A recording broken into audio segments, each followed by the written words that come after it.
मला अध्यक्षपद धन्यवाद मला अध्यक्षपद दिल्याबद्दल।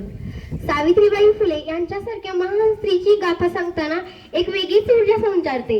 बालपणापासूनच त्यांना जाती जमातीचे भेदभाव, स्त्रियांवरील अत्याचार, शिक्षणाचा अभाव यांचे ज्वलंत चित्र दिसत होते। त्यांच्या जिज्ञासू मनाला विद्या प्राप्त करण्याची इच्छा होती। त्यांचं लग्न वयाच्या 9व्या वर्षी झालं तेव्हा त्यांचे पती ज्योतिराव फुले फक्त 13 वर्षाचे होते। या वयातच त्यांनी शिक्षणाचं महत्त्व ओळखलं आणि ज्योतिरावांच्या पाठीमागे स्वतः शिक्षण घेण्यास सुरुवात केली। त्यांचा हा धाडसी निर्णय त्या काळात खूप मोठा होता। त्यांनी स्वतःच्या जिद्दीने आणि पती ज्योतिराव फुले यांच्या पाठीमागे शिक्षण पूर्ण केले।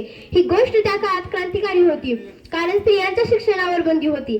सावित्रीबाईंच्या मते शिक्षण हे महिलांना सक्षम करण्याचे आणि समाजातील अन्यायाविरुद्ध लढण्याचे साधन होते। शिक्षण हे समाजातील बदलाचे हत्यार आहे हे सावित्रीबाईंनी जाणवले। सावित्रीबाई या स्त्रियांचे आयुष्य अंधारातून उजेडाकडे नेणारी एक ज्योतच होत्या।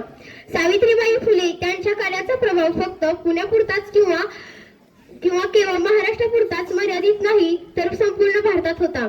सावित्रीबाई फुले यांचा आदर्श डोळ्यासमोर ठेवून आपण नेहमी धैर्याने आणि दृढ निश्चयाने आपल्या ध्येयासाठी झटले पाहिजे। आज आपण सावित्रीबाईंची जयंती साजरी करतो पण आपण केवळ जयंतीनिमित्त त्यांच्या कार्याचे स्मरण ठेवू नये तर आपल्या जीवनातील त्यांचे महत्त्व जाणून घेतले पाहिजे। धन्यवाद।